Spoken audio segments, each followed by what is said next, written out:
Hi everyone, welcome to my channel. எல்லோரும் எப்படி இருக்கீங்க? இந்த வீடியோவில் ஹவுஸ் ஒய்ஃப் எப்படி ஸ்டடி டைம் டேபிள் போட்டு படிக்கிறது, எப்படி டைம் மேனேஜ்மெண்ட் பண்ணுறதுன்னு டீட்டெயில்டு எக்ஸ்ப்ளனேஷன் கொடுத்துருக்கேன். ஸோ உங்களுக்கு ரொம்ப யூஸ்ஃபுல்லாக இருக்கும். மார்னிங் 4 o'clock வேக்கப் ஆயிடணும். 4 to 4:30 ஃப்ரெஷ்அப் அண்ட் ப்ரேயர் பண்ணிக்கோங்க.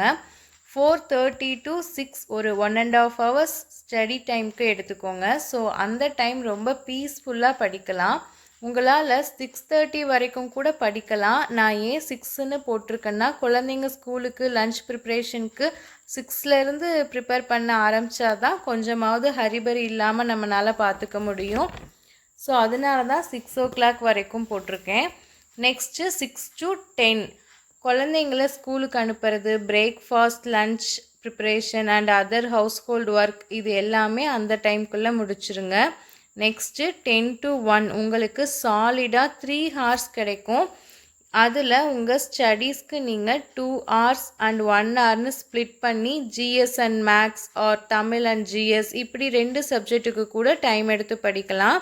அண்ட் 3 hours ஏதாவது ஒரு பிஒய்க்யூ கொஸ்டின் சால்வ் பண்ணி பார்க்கலாம். இது உங்களுக்கு பெஸ்ட்டாக இருக்கும். நெக்ஸ்ட்டு 1 to 2 லன்ச் டைமுக்கு எடுத்துக்கோங்க. லன்ச் மார்னிங்கே செஞ்சிட்டிங்கன்னா 1 hour கூட ஆகாது. இருந்தாலும் உங்களுக்கான டைமிங் எடுத்துக்கோங்க. 2 to 3 ரிலாக்ஸ் ஆர் ஸ்லீப்பிங்க்கு எடுத்துக்கோங்க. ஏன்னா மார்னிங் இயர்லி வேக்கப்புக்கு இடையில இந்த மாதிரி ரெஸ்ட் எடுத்தால் தான் உங்களால் நெக்ஸ்ட்டு படிக்க முடியும். நெக்ஸ்ட்டு 3 to 4 1 hour ஸ்டடீஸ்க்கு எடுத்துக்கோங்க. இந்த டைம் மேக்ஸ் அண்ட் ரிவிஷன் அந்த மாதிரி ஆல்டர்னேட்டாக சேஞ்ச் பண்ணி ஷெட்யூல் போட்டுக்கோங்க. நெக்ஸ்ட்டு 4 to 6 இந்த டைம் உங்களுடைய ஈவினிங் ஒர்க், சில்ட்ரன்ஸ்க்கு ஸ்நாக்ஸ், டின்னர் ப்ரிப்ரேஷன் இந்த மாதிரி ஒர்க்ஸ்க்கு பார்த்துக்கோங்க. நெக்ஸ்ட்டு பார்த்தீங்க அப்படின்னா 6 to 7:30 வரைக்கும் ஸ்டடீஸ்க்கு எடுத்துக்கோங்க. ஏன்னா குழந்தைங்களுக்கு ஹோம்ஒர்க் சொல்லி கொடுக்குறப்ப நம்மளும் சைட் பை சைடு உட்காந்து நம்மளும் ப்ரிப்ரேஷன்ஸ்க்கு யூஸ் பண்ணிக்கலாம். நெக்ஸ்ட்டு 7:30 to 9:30 டின்னர் டைம்லாம் முடிஞ்சதும் நெக்ஸ்ட்டு 9:30 to 11 ஸ்டடீஸ்க்கு எடுத்துக்கோங்க.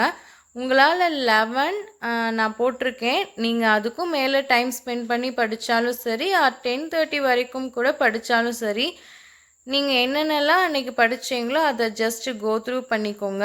ரிவிஷன் நாம் டெய்லி பண்ணுறப்ப நமக்கும் ஒரு சாட்டிஸ்ஃபேக்ஷனாக இருக்கும். அண்ட் நெக்ஸ்ட் டேவோட ஸ்டடி பிளானும் பார்த்துக்கோங்க. ஸோ இப்போ நம்ம பார்த்ததில் 9 hours ஸ்டடி டைம் நமக்கு கிடைக்கிது. ஸோ 4:30 to 6 2 hours கிடைக்கிது. அதுக்கப்புறமா 10 to 1 3 hours கிடைக்கிது.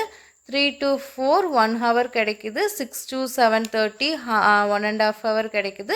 9:30 to 11 1.5 hours கிடைக்கிது. மொத்தம் 9 hours நமக்கு கிடைக்கிது. ஸோ இந்த மாதிரி டைம் டேபிள் ஃபாலோ பண்ணி படிங்க.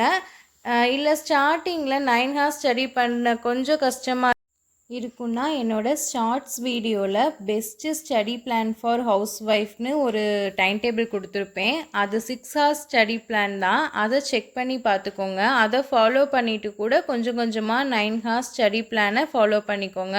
ஆனால் கண்டிப்பாக ஸ்டடி டைம் இன்க்ரீஸ் பண்ணி படிங்க. ஏன்னா இந்த தடவை அவுட் சோர்ஸ் புக்ஸையும் நிறையா படிக்கணும். ஸோ படிக்கிறப்ப ரிலாக்ஸாக படிங்க. ஸோ இந்த வீடியோ உங்களுக்கு யூஸ்ஃபுல்லாக இருந்திருக்கும்னு நினைக்கிறேன். ஸோ மறக்காமல் ஒரு லைக் போட்டுக்கோங்க, கமெண்ட் பண்ணுங்கள், உங்கள் ஃப்ரெண்ட்ஸுக்கும் ஷேர் பண்ணிக்கோங்க. நம்ம சேனலை இன்னும் சப்ஸ்கிரைப் பண்ணாமல் பார்த்துட்டு இருந்தீங்கன்னா மறக்காமல் சப்ஸ்கிரைப் பண்ணிக்கோங்க.